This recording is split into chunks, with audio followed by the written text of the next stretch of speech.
Bueno, ahora vamos a hablar sobre las medidas para favorecer la eficiencia del mercado de trabajo y reducir la dualidad laboral. La primera medida se produjo para la suspensión temporal de la conversión automática de contratos temporales en fijos.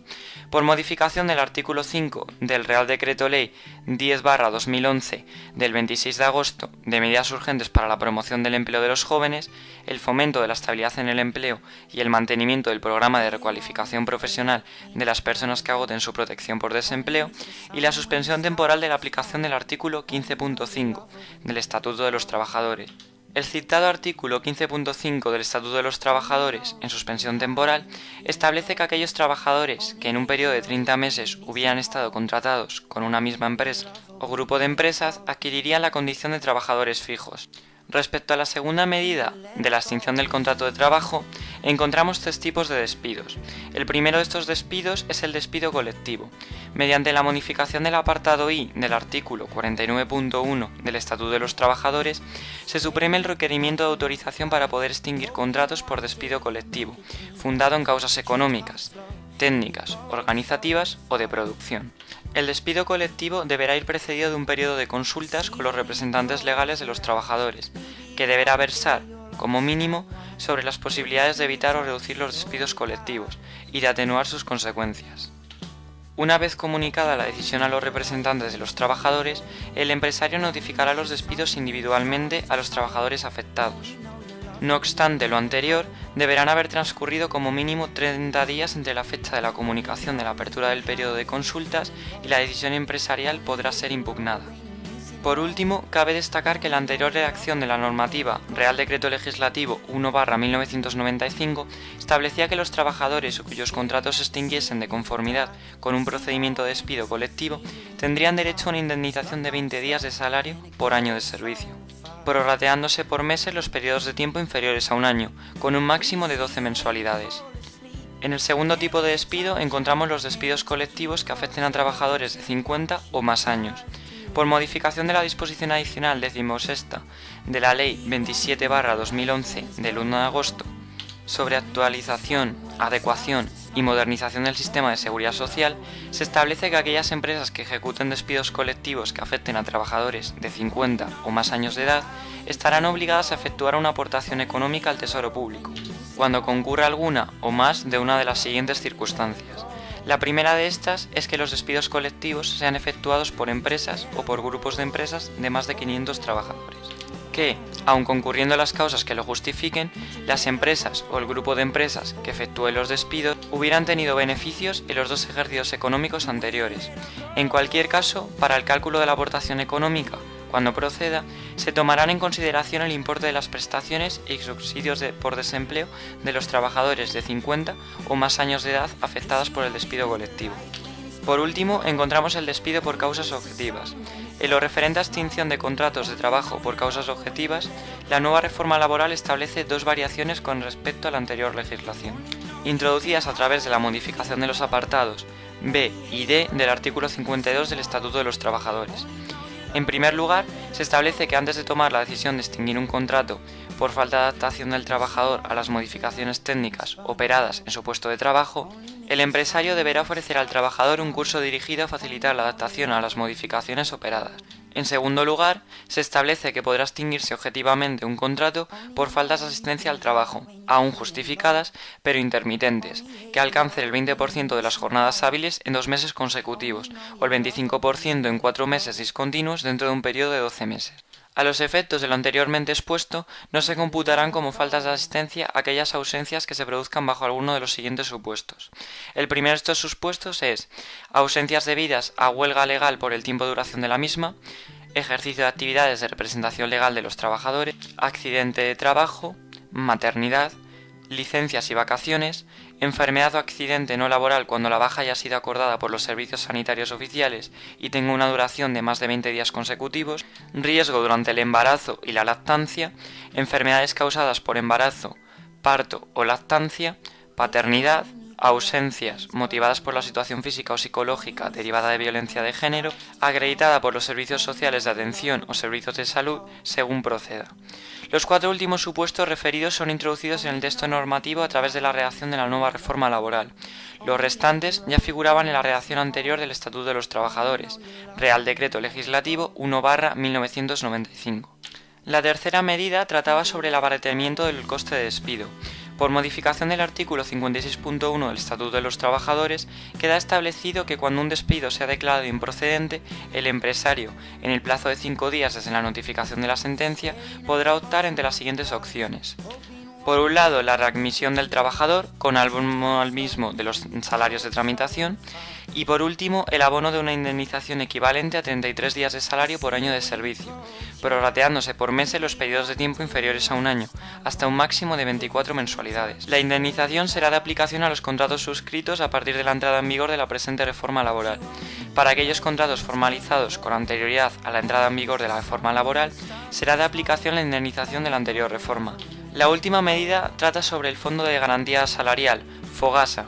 Se reforma también el artículo 33.8 del Estatuto de los Trabajadores, estableciéndose, en referencia a los contratos indefinidos celebrados por empresas de menos de 25 trabajadores, que cuando el contrato se extinga por alguna de las causas previstas como justificada, una parte de la indemnización que corresponda al trabajador será objeto de resarcimiento al empresario por el Fondo de Garantía Salarial, FOGASA, en una cantidad equivalente a 8 días de salario por año de servicio, prorrateándose por meses los periodos de tiempo inferiores a un año. No será de aplicación al resarcimiento por el FOGASA en las extinciones que hayan sido declaradas como improcedentes, tanto en conciliación administrativa o judicial como mediante sentencia. Ahora vamos a hablar sobre las medidas para favorecer la creación del empleo y el contrato indefinido. En cuanto a estas medidas, ¿cuáles son las que caben destacar? Encontramos el contrato indefinido de apoyo a los emprendedores, los contratos temporales, las modificaciones respecto a los trabajadores a distancia. Vamos a empezar hablando sobre el contrato indefinido de apoyo a los emprendedores. Las empresas con menos de 50 empleados podrán concertar un nuevo tipo de contrato de trabajo por tiempo indefinido y a jornada completa, denominado contrato de apoyo a los emprendedores. Este tipo de contrato se regirá por el Estatuto de los Trabajadores y también por los convenios colectivos para los contratos por tiempo indefinido que marque cada sector de forma independiente. Sin embargo, se realizará una pequeña excepción en lo relacionado al periodo de prueba, que será para todos los casos de un año para este contrato de apoyo. Por otro lado, también se producirá una deducción fiscal de 3.000 euros si estas empresas realizaran su primer contrato de trabajo con un trabajador menor de 30 años, intentando reducir de esta manera el paro juvenil. Por otro lado, aquellas empresas que contratasen a trabajadores desempleados que recibiesen una prestación contributiva por desempleo tendrían hasta un 50% de la prestación que dicho trabajador tuviera pendiente de recibir en el momento de su contratación, con un límite de 12 mensualidades y siempre y cuando se cumplan los siguientes requisitos. Por un lado, que el trabajador contratado haya percibido la prestación durante al menos 3 meses hasta el momento de su contratación. En segundo lugar, que el importe de la deducción a que tiene derecho la empresa quede fijado en la fecha de inicio de la relación laboral y no se modifique por las circunstancias que se produzcan con posterioridad. Y por último, que la empresa requiera al trabajador contratado un certificado del Servicio Público de Empleo Estatal, el SEPE. Por último, ajeno a lo citado anteriormente, se establecen las siguientes bonificaciones en las cuotas empresariales a la Seguridad Social por la contratación de desempleados. Bonificación durante 3 años, a razón de 1.000 euros en el primer año, 1.100 euros en el segundo año y 1.200 euros en el tercer año, por la contratación de jóvenes de entre 16 y 30 años, incrementándose las cuantías citadas en 100 euros por año, si se tratase de jóvenes mujeres en sectores en los que este colectivo esté menos representado, y una bonificación de 1.300 euros anuales durante 3 años por la contratación de parados de larga duración mayores de 45 años, incrementándose la cuantía citada hasta los 1.500 euros anuales si se tratase de mujeres paradas de larga duración y mayores de 45 años en sectores en los que este colectivo esté menos representado. En cuanto a los contratos temporales, en cuanto al campo de los contratos temporales, se realizará una modificación en el artículo 12.4 del Estatuto de los Trabajadores, permitiendo a los trabajadores de este tipo de contrato realizar horas extras. Sin embargo, se pusieron ciertos requisitos respecto a este tema. Computarán efectos de bases de cotización de la Seguridad Social y bases reguladoras de las prestaciones, y la suma de las horas ordinarias, extraordinarias y complementarias no podrán exceder del límite legal del trabajo a tiempo parcial, definido en el citado artículo del Estatuto de los Trabajadores. En cuanto a los trabajadores a distancia, únicamente se produjo algún cambio respecto a lo dispuesto en el artículo 13 del Estatuto de los Trabajadores, que los trabajadores a distancia tengan los mismos derechos que los que prestan sus servicios en el centro de trabajo de la empresa, salvo aquellos que sean inherentes a la realización de la prestación laboral en el mismo de manera presencial. Además, el empresario deberá establecer los medios necesarios para asegurar el acceso efectivo de estos trabajadores a la formación profesional continua, a fin de favorecer su promoción profesional. Los trabajadores a distancia podrán ejercer los derechos de representación colectiva conforme a lo previsto, de la misma manera que los trabajadores que trabajen dentro de la empresa. Por último, en cuanto a la transformación de contratos en prácticas, de relevo y de sustitución en indefinidos, las empresas con menos de 50 empleados que transformen en contratos indefinidos, contratos de práctica, de relevo y de sustitución por anticipación de la edad de jubilación, cualquiera que sea la fecha de su celebración, tendrán derecho a una bonificación en la cuota empresarial a la Seguridad Social de 500 euros anuales durante 3 años, cantidad que se incrementará hasta 700 euros anuales si a quien se transforma el contrato en indefinido es una mujer. Ahora vamos a hablar sobre la negociación colectiva. Vamos a hacer una pequeña distinción en cuanto a la negociación colectiva anterior a la reforma laboral. La negociación colectiva española ha tendido a buscar el mantenimiento del poder adquisitivo de los salarios, sin tener apenas en cuenta el paro o la productividad. La crisis económica mundial iniciada en 2007 puso de nuevo en evidencia la rigidez de nuestro sistema de negociación colectiva. Cuando se inició la destrucción del empleo, debería haberse producido una caída de los salarios reales para mitigarla. Sin embargo, en los primeros 2 años de la crisis, los salarios reales crecieron más deprisa, produciendo una mayor caída del empleo.